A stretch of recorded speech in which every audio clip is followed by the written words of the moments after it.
and we said, he gave his opinions and I gave mine, and one of those was to set up a foundation and to put something back into the world. At that point, I was running my own business. So we started down that journey, my brother and I, to set up this foundation.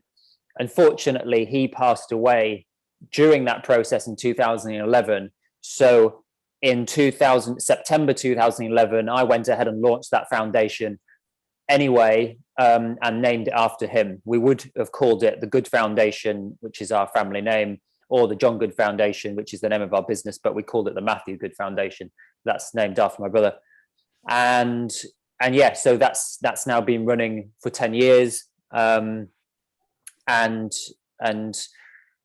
anything more you want me to say specifically, Paul, on that? No, I guess in terms of, obviously the whole process for you has been, as a family, was quite a personal journey, and it became even more personal as your brother passed away. So it's a great legacy that you've already created in his name to do something good in his memory. Yeah, sure. I mean, it was nice that him and I were kind of planning it anyway at the time. So there is some connection there. It's a shame that he hasn't been around, obviously, to get involved in it. But yeah, good legacy. Yeah. Okay. Bruce, can I come to you? Just tell me a little bit about McTaggart and Mickel and your role, and then the fund that you created. Well, McTaggart and Mickel was founded in 1925. I joined it nearly 50 years ago. I'm now retired. I'm the chairman of the Mickel Fund, probably a place to keep me out of harm's way. But it really came about because my father came back from Glasgow by train, and on the steps of Waverley Station, every night he met this young man who was homeless. And his story was so very sad that my father came into the office and, as in his way, gave him an enormous check and said, "We make money out of building houses, so we better do something for the homeless, go and sort it." And it was a very big check. I bought a property. We housed homeless people in it. It's rather like a hostel. And as it's gone on, we've had a big involvement with homelessness, although the Mickel Fund does in fact give money to charities who apply to us if we agree with their beliefs and what they're about. So I think the company itself has grown a lot. And as you said earlier, diversification is what keeps us afloat during these hard times. And we've grown from a house builder into a developer pretty well internationally in London, New York, and it is now run by my son and his cousin, who keep the family name going. And all our shareholders are family members, which to us is a great strength for a family company. The company is actually run by an independent chairman who's very smart and keeps us up to speed and keeps our nose down and makes sure we do what he thinks is right. And you're still involved in the fund and the activities of the fund today, aren't you, Bruce? Oh, very much so, yes. So, and still continuing the homeless theme? We help a lot of homeless charities, and I don't know if you've heard of Josh Littlejohn, but he runs he's a very young entrepreneur who runs a homeless charity pretty well all over the UK, started in Edinburgh, now doing stuff in London, Glasgow, and I think Dundee. Mm-hmm. And we've helped him a lot. There are a lot of homeless charities set up, like the Cyrenians and people like that in Edinburgh. Mm-hmm. And so they all need a lot of help. Fantastic. We'll come back to that shortly, Bruce. Okay, sure.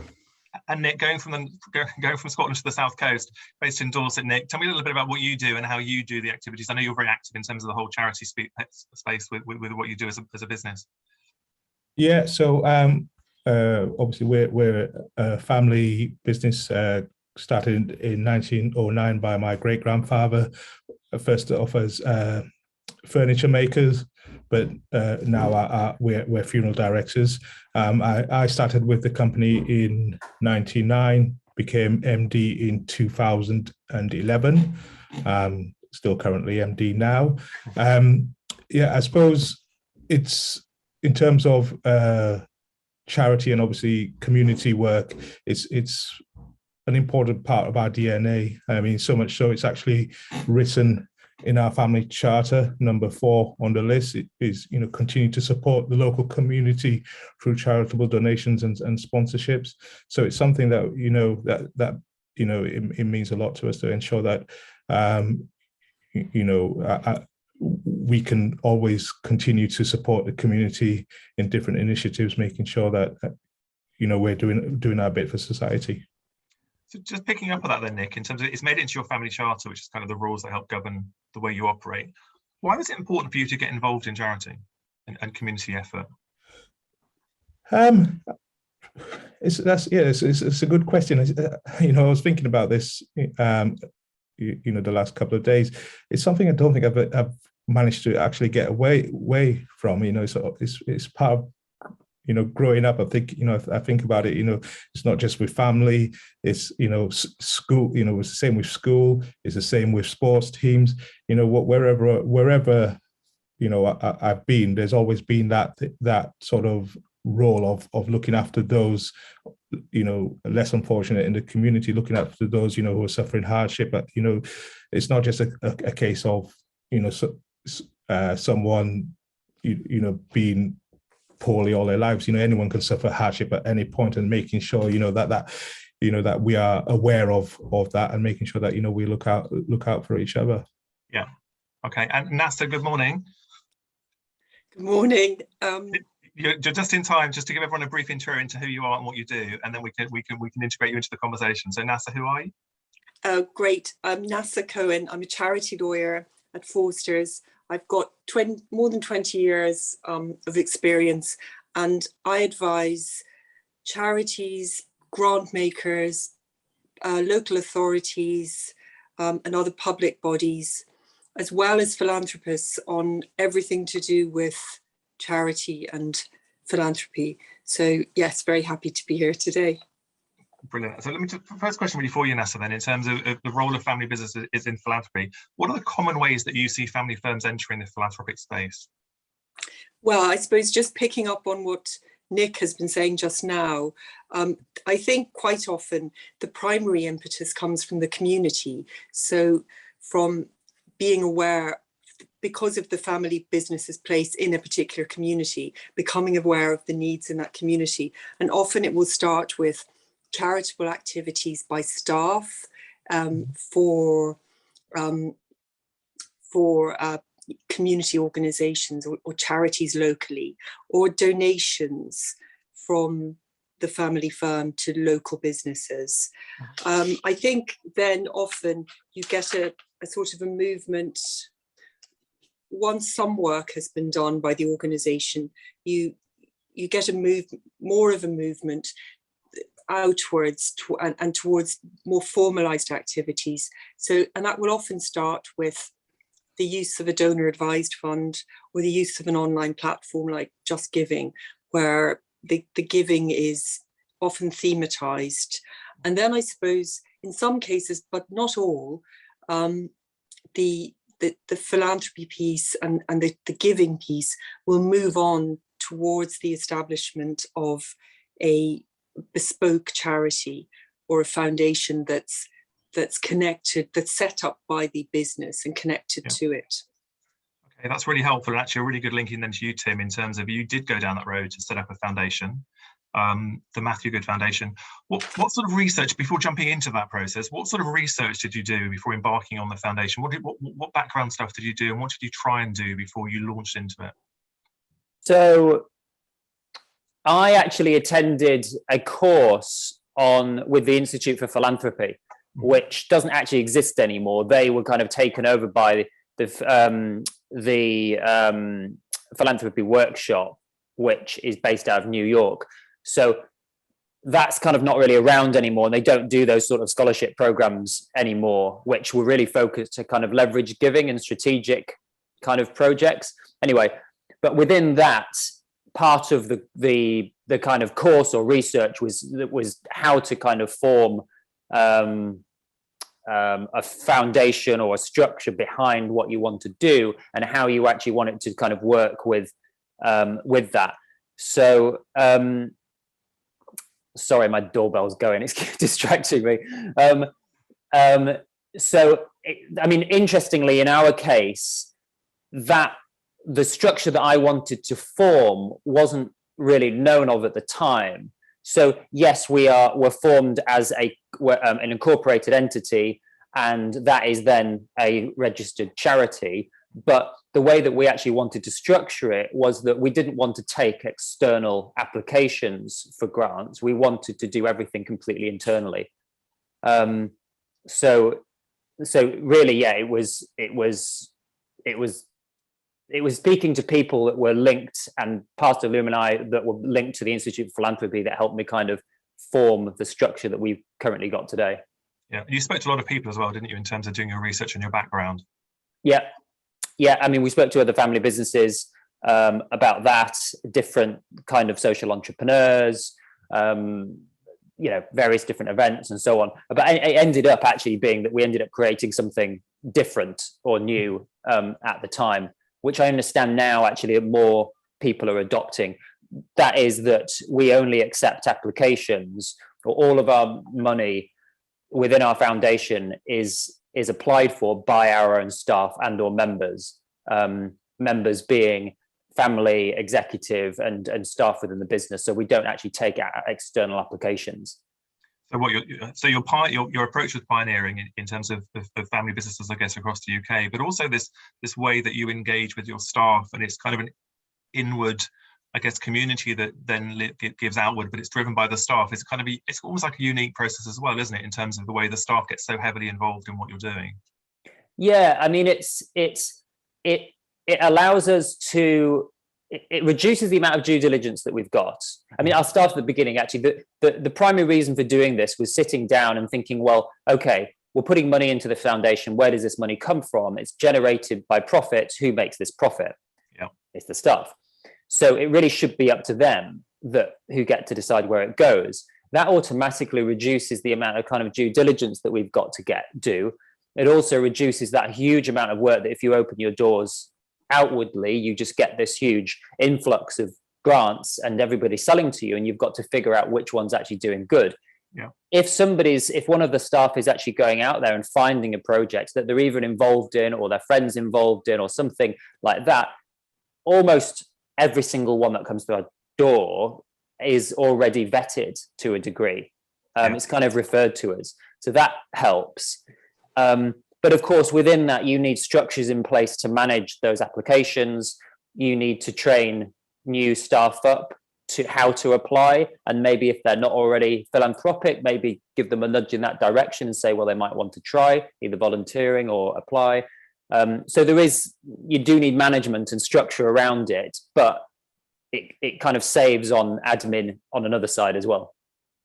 And I guess they also need to be ingrained in what the family values are that underlie the purpose behind the foundation too. So there's that link back to the actual core purpose of what you do and who you are, isn't there? Yeah, and you would hope that if you've got, family values and you've instilled those well and recruited well within your business, that everything should fall into place. Now, I totally appreciate there's a lot of family businesses that struggle with values and struggle to get the culture to match the values. But you would hope, if those things are aligned genuinely, then it should be fairly straightforward, and that all the staff should get involved. Yeah, and then it's a win-win-win. Nick, does that resonate with you in terms of? I know you have a very different structure and a different approach, but in terms of those community values, how do you determine the projects that you want to back and get involved with? You're on mute, by the way. So yes. In terms of what we do, so there are different types. So there are obviously the parts that are actually connected to what we do on a daily basis. So for instance, our bereavement groups tie into that assistance to people after bereavement, but bereavement groups offer counselling, but the majority of people who go through bereavement do not need counselling, but many of them end up being on their own. Yeah. So we look at sponsorships and initiatives where we can get people to learn new skills, to get out and meet new people, those sort of things. So we tie up with community and other charity initiatives locally that can provide that and ensure that people are moving on from bereavement. In terms of what we do as a company, so every year we have a chosen charity of the year. The criteria is that it has to be local. It can't be a national company. It has to if it is national, it has to have some local benefit. At this moment now, we are actually going through the process of choosing our charity of the year for 2022.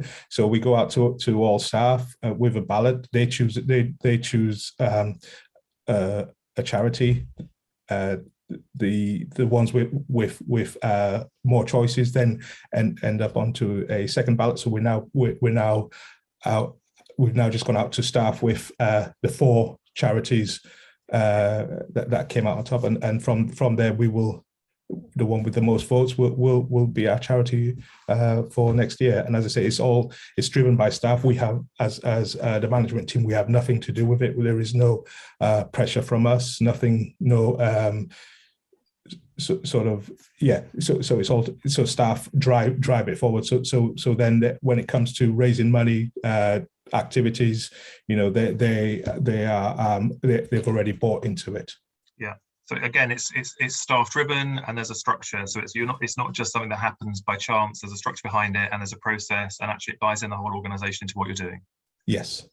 Okay, fantastic. And Bruce, coming back to the Mickel Fund,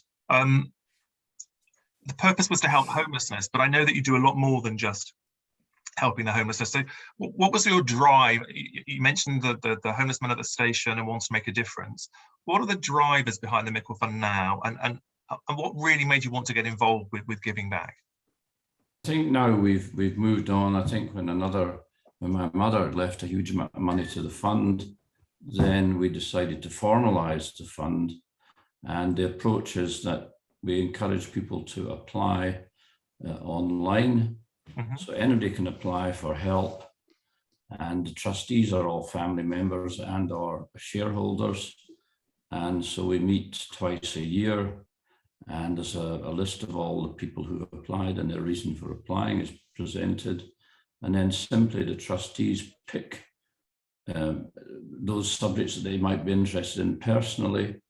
They're generally confined to Scotland or the massive things for refugee help, which are national, but the national charities as such, we're a little reluctant because so much of the money that they take has to go on running them. And we appreciate that core funding is essential, but we sometimes feel it's a little too much. So it's really a joint decision by the trustees, of which there are 5, as to which charities they want to support. And each trustee goes through the list prepared by my secretary and picks out the ones that he or she is interested in. So it's a very different format to the other 2, I think, in fact. And the staff are encouraged to submit any charity that they are interested in themselves. So that really is involvement with the company is that format. And because we work all over Scotland, we're very conscious that we shouldn't be helping charities that might help the business. Sure. So we tend to avoid doing things that might involve a lot of money in an area where we're looking for planning permission, let's say, because we feel that is just going to cause too much problem. I think what I'm hearing though, Bruce, is that you're making ethical statements and you're making ethical values. It's based on your values as a family and values as an organisation. So you're very well aware of your place in the community, but actually making a difference is really important. Yes, I think so. And there is a lot of discussion about what is ethically correct. Mm-hmm. And there is an ethical background to the business anyway, which has come from the long, well, I mean, I hear how much the others are much even older than us. We thought we were an old business with 4 generations in it, but I think I think that's one of the key issues actually in businesses, is that you need to establish what your ethical background and your ethical rules are, so that you run your business in that way. So you set some boundaries. My son and his cousin carry on that feeling in the company as well. Well, so I think it's to do with your beliefs. I'd agree with you. I also saw a post recently actually on the McTaggart and Mickel website where you've just supported a Paralympic swimmer on his plans to go further in his career as well. So it's not just related directly to your business. He's a Scot, so it's linking back to Scotland as a place and the things you've been talking about. Now, so let me just come to you then. In terms of, you've had 3 different routes into philanthropy and slightly the start of 3 different journeys. What do you think are the important things that family firms should consider before they actually embark on any philanthropic journey? What should they do? Good question. I think there are a number of issues that need to be thought about. I think first of all is, do you need a bespoke charity, or can you run the philanthropic charitable piece without having your own foundation? And Matthew and Bruce have mentioned this in the sense that it is possible, and many charities do this, many large companies do this as well as family companies, just having a charity of the year arrangement. And through the charity of the year arrangement, you can bring in suppliers, you can bring in employees, you can bring in the company itself, and you can also bring in customers to support that. So I think the first question is, do you need your own charity, or can you do this another way? And if you're doing it via charity of the year arrangement or something more flexible, is that enough? And does that fit with your values?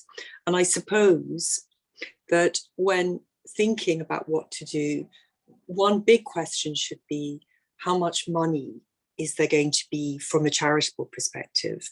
Because the amount of the pot, I think, will have quite a big influence on how you structure it.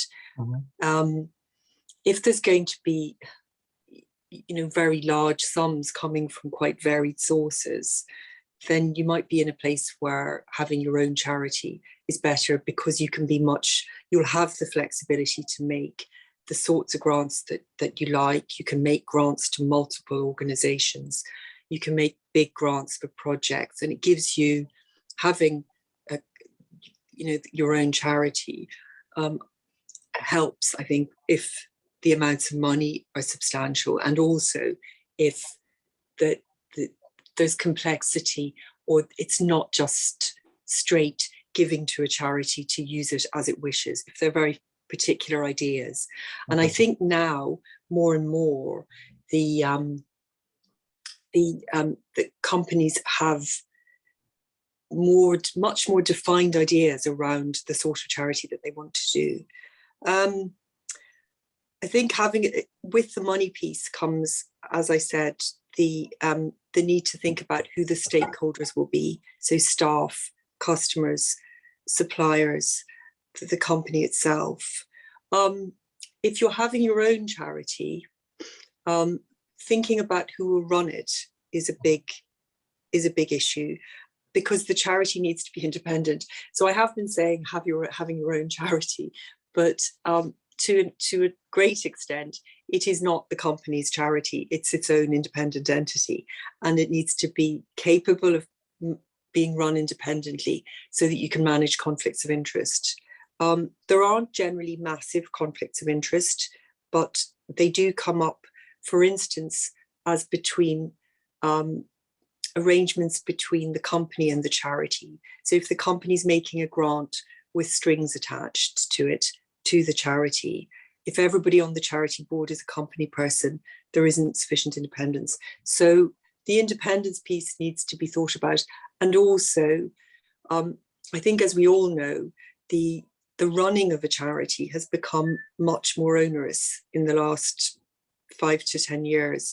So making sure that there are people who can put the time into it is important as well.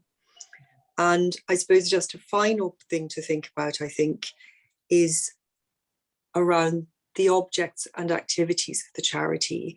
And Bruce has picked up on this earlier in the discussion. by talking about not wanting to help, not wanting to have the charity helping the business.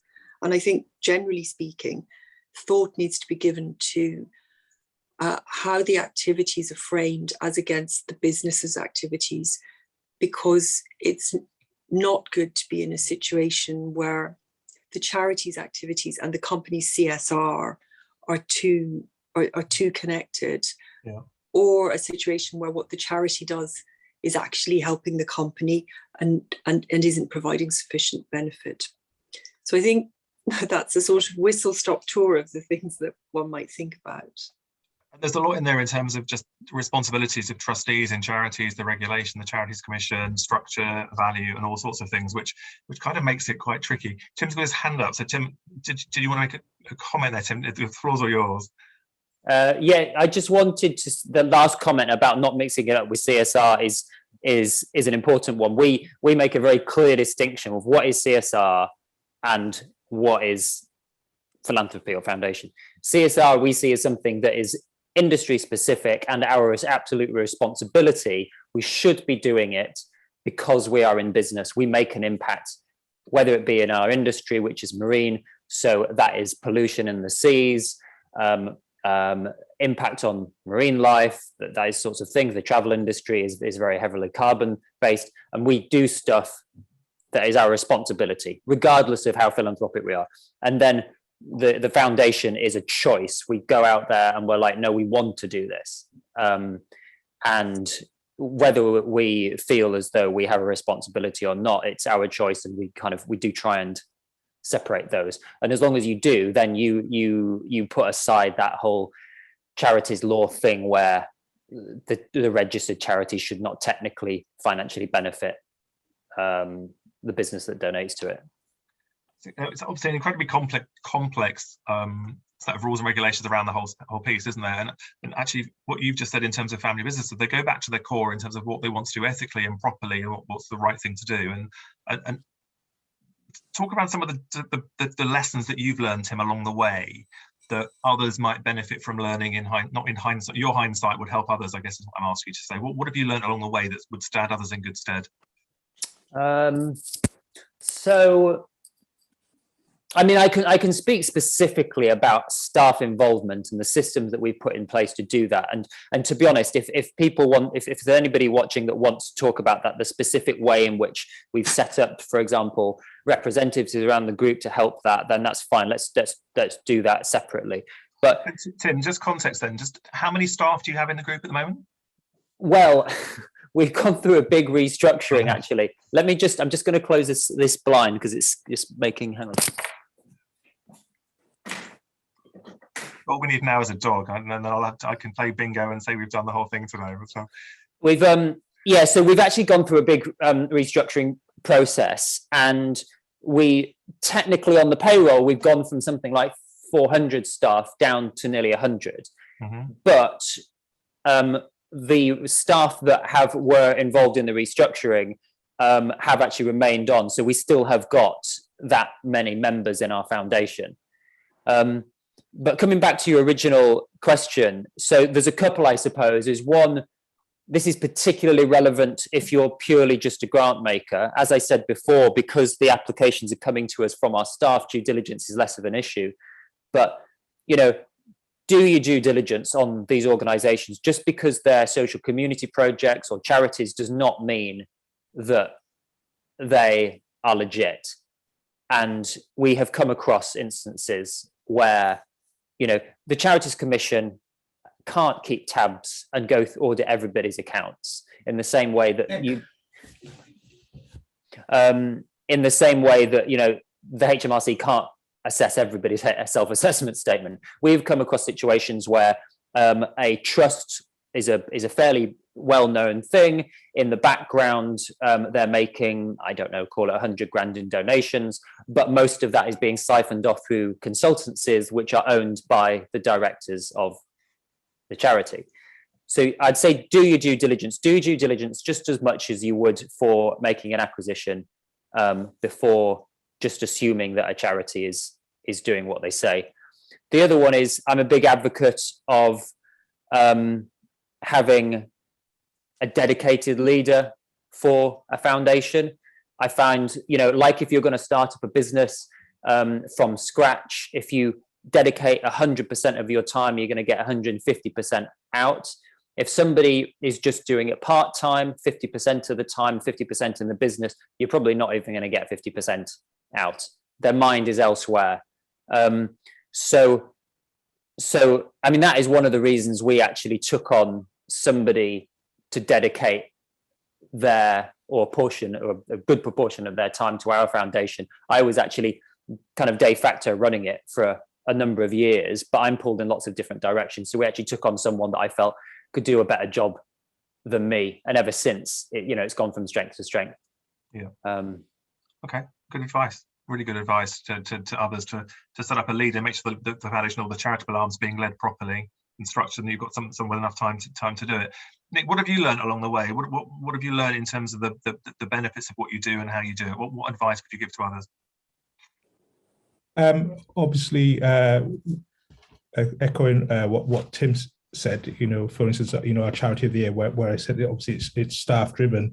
What you've got to be careful of is, emotions come into play, and so you do have to have written rules down, so that that the emotions don't sort of take over, and you end up with a charity that's not going to be good, a good fit with your business, or will have negative feedback for your business.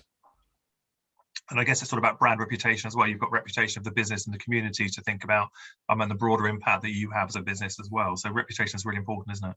Yes, no, definitely. And as I say, it's easy to say, staff, if it's, say, for instance, something that's close to them, they're only thinking of it emotionally. They're not thinking of the, all the checks that you've got to do, what the bigger picture is. So it's important to make sure, and it's something that you will learn as you go on, learn from those mistakes and make sure that those mistakes are not made again. Yeah, definitely. And Bruce, from your position, as you're the chair of the fund at the moment, aren't you? So yes. In your position, looking down on the work that you've done over the years, what's your proudest achievement? What makes you proud about the fund and what you do? Well, I suppose it's specific projects that we back that particularly reflect our interests. Mm-hmm. As I say, because we make our money building homes, we do tend to steer towards homelessness. But to go back to what one of the other people said, I think when you're assessing as a group, quite often we appear sometimes, the trustees should be confident that the decisions they've made are generally correct, but they shouldn't be afraid of making the wrong decision. I think fear of failure is not a reason for not doing something. If that's not so many negatives, it doesn't make sense, but you may fail, and we have failed. We've backed the wrong horse. We've helped in areas where our help is not required, or it has not been appropriate. But I think as in business, you learn from your mistakes and you don't make the same one twice. And I think exactly the same business rules apply to how you run a charitable trust or foundation. That it is run just like a business in a way. I think, as was said earlier, you need to look at the background to the people who want money from you. And sometimes you get that completely wrong. And I guess, Bruce, you stepped down as the leader of Taggart and Mickel, but you've maintained the role in the fund. In terms of the succession planning process for someone approaching, how do I put this sensitively, kind of the later stages in their career with a business, do you think that being involved with a fund or a foundation in the charity arm is a really good way to continue that ambassadorial role for the family in the business? Frankly, no. I think the best minds in the country are aged between 40 and 55. And as I said earlier, you run your charitable foundation like a business. You don't apply the old boring people to it's not a safe haven. I'm sure I wasn't suggesting it was a safe haven, Bruce, but I just thought it was a way for you to keep your passion. I know you've got a fantastic passion for your business, so it keeps you kind of engaged and keeps you motivated and keeps you involved with kind of where I was moving. But well, I think I think what we've decided over the years is it is a route to keep shareholders aware of what goes on, because we don't just discuss the charitable applications, we discuss various other things at the trust meetings. As I said earlier, all the trustees are in fact shareholders, and it's a way of them ensuring that a company has to satisfy its shareholders. That's an absolute fundamental requirement. So if some of them are in fact actually involved in the charitable giving, we're meeting our responsibility to them in another way, other than just giving them a dividend. No, totally get that, and totally understand. Do you measure as a business? Do you measure as a fund? Do you measure the impact of your activities? Yes, we do. Yes, the lady who prepares all the applications goes back, and trustees each year. It tends to be that a trustee is enthusiastic about a particular applicant. They are required to go and see them and see that they're doing what they said they would do. Okay. The charitable applicants, so we do go.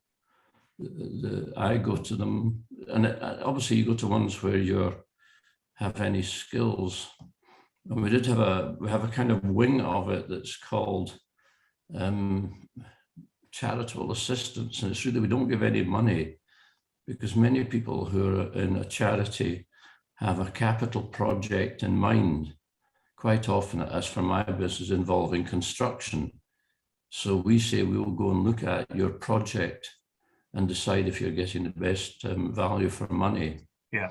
So we do value engineering with charities. A lot of it's about time, isn't it? Your time and your expertise and your knowledge, and giving back something that's not necessarily financial.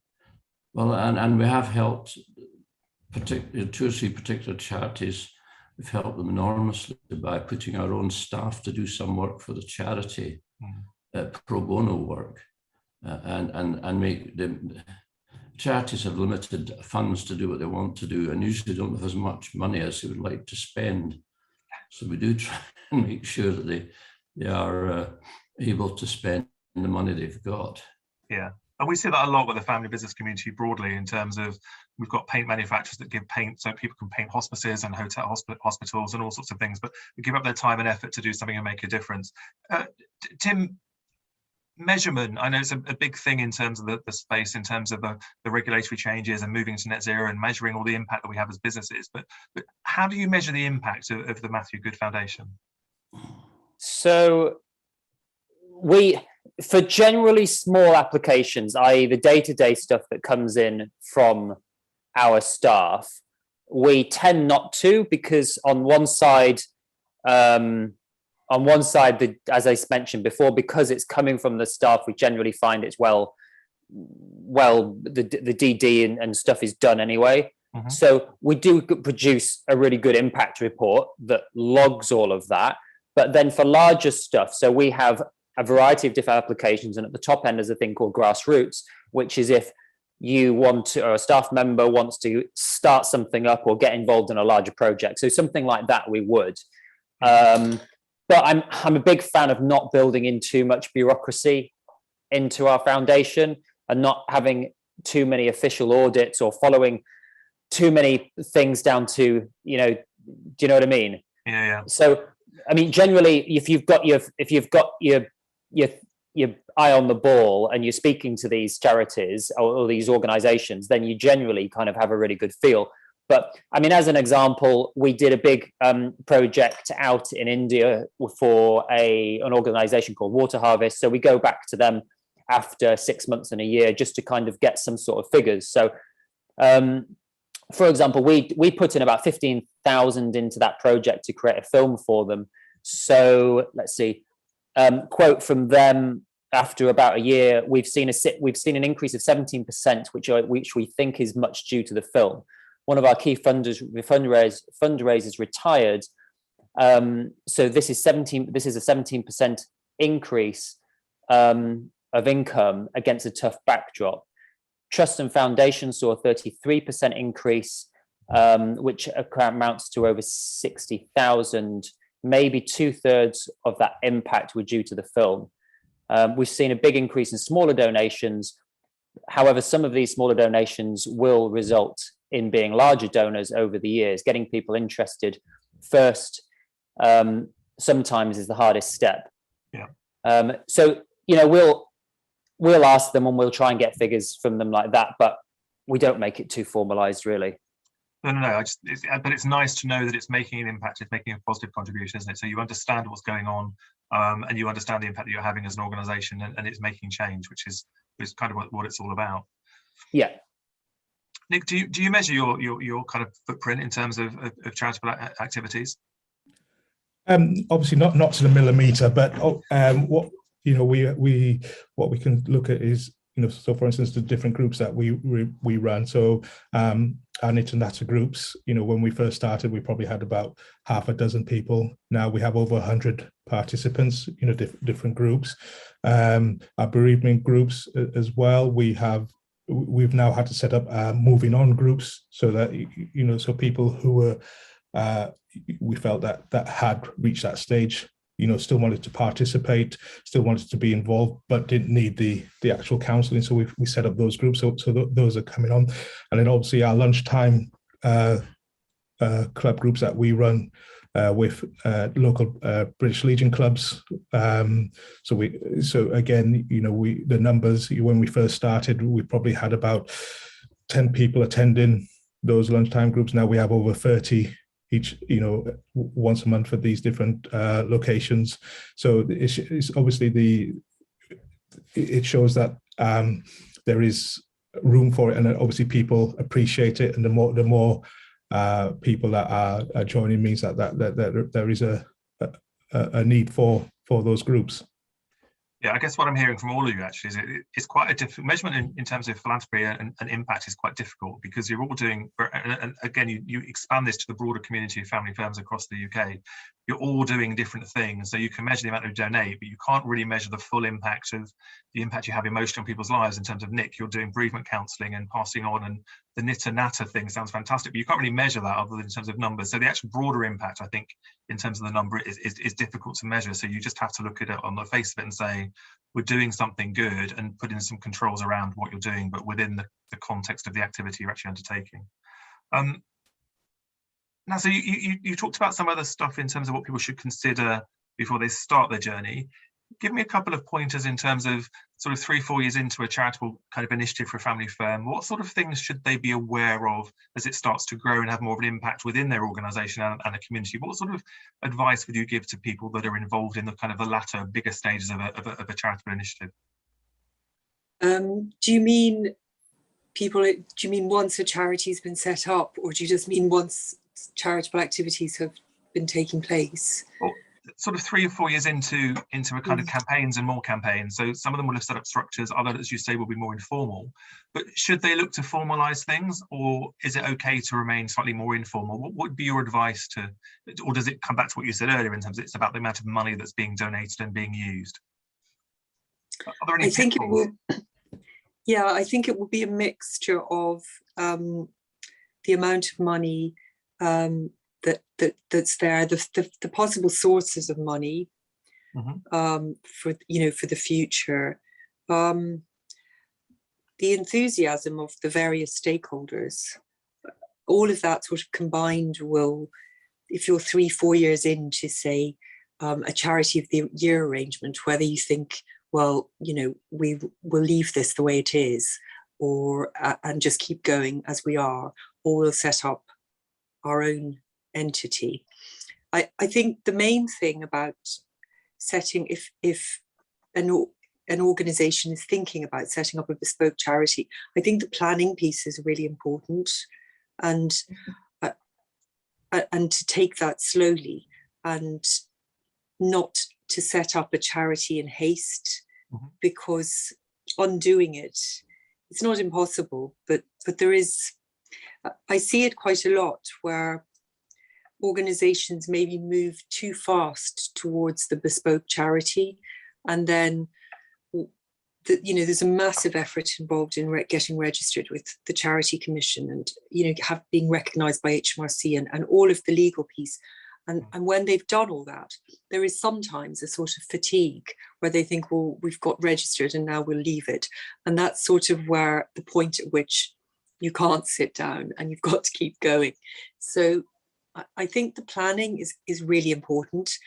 And I think the other piece that's really important, particularly as we're talking about family businesses today, is who are the family members who will be involved? And are there family members with a particular interest in the charitable piece? And is there, in a sense, a succession plan on the charitable side?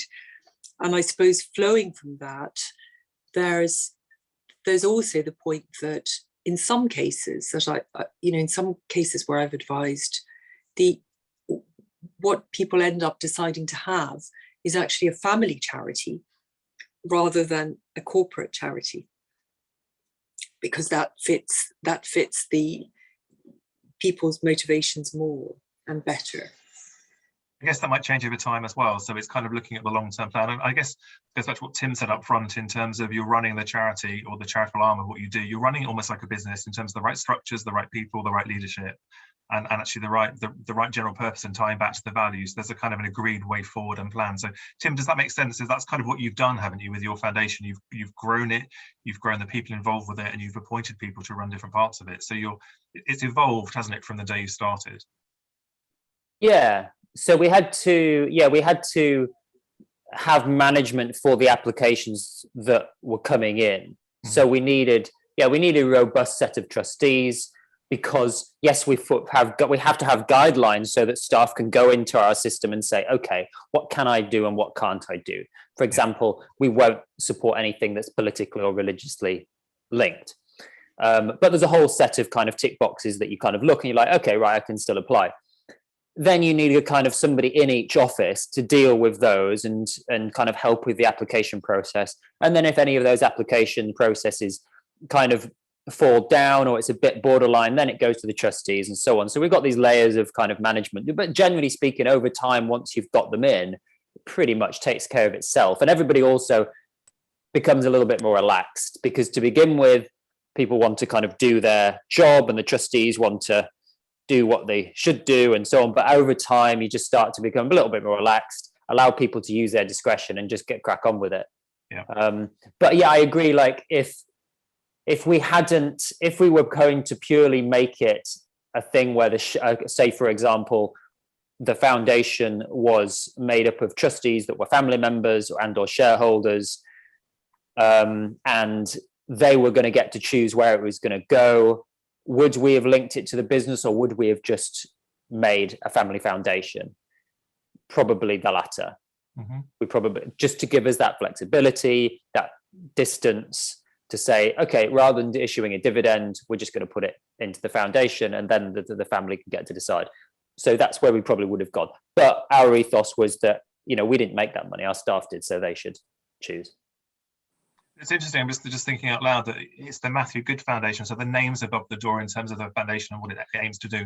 And Bruce, the Mickel Fund, it incorporates the family name into the fund. So there's an intrinsic link direct to the family in both cases. I guess the one question I want to ask you all is, if you could look at the broader picture of giving back and making a difference philanthropically, what is your proudest achievement today? What gives you the most pride in terms of what you as a family and a family business have done in terms of giving back? What's the proudest thing that you can say and stand say, we did that, and that resonates with our values, our purpose, or that's why we set out to do what we do? Nick, I'm going to come to you first. Yes, I thought quite a lot about this one, because there's so much you could say, but one of the particular ones that springs to mind is our sponsorship of the Dorset Cricket League, which actually this is our last year of sponsoring that league of nearly 15 years. When we first started, it was just obviously a basic village league, men's cricket. We spoke to the cricket board about what we would like to see happen. And, as I said, this is our last year of sponsorship. And you look at the Dorset Cricket League now, the the growth of women's cricket locally, the growth of girls cricket, the growth of youth cricket. It's beyond what we even imagined.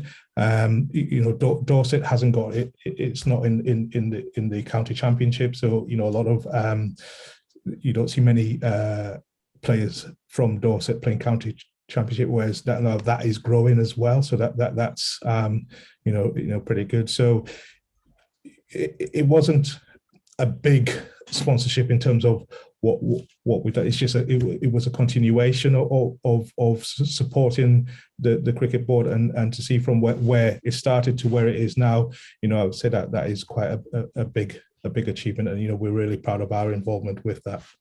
Fantastic. Bruce, can I ask you the same question? What's your proudest achievement as a fund? Well, I think quite often we're not terribly aware of the final result of our giving. So in fact, our giving is always going to help people.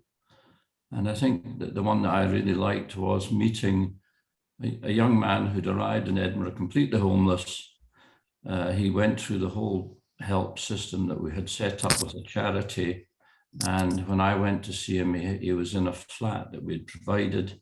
He was about to move into a rental flat with his girlfriend, who was his wife, with a child. And it was to see somebody coming from nothing to something because of the help we'd given. I just felt that was actually very, very emotionally moving for me to see that there was actually somebody at the end of it who got a tremendous benefit out of it. And ditto, I suppose, with the homeless charity that we help, because the young man who runs it has no fear. I admire that in a business, and I admire it in people helping a business. He has no fear at all, so he'll approach anybody to get help. He had George Clooney come and speak at a lunch. I mean, he really has no fear at all. And we've helped him because his motives are incredibly honourable, but sometimes he hasn't got the skill base to follow them through.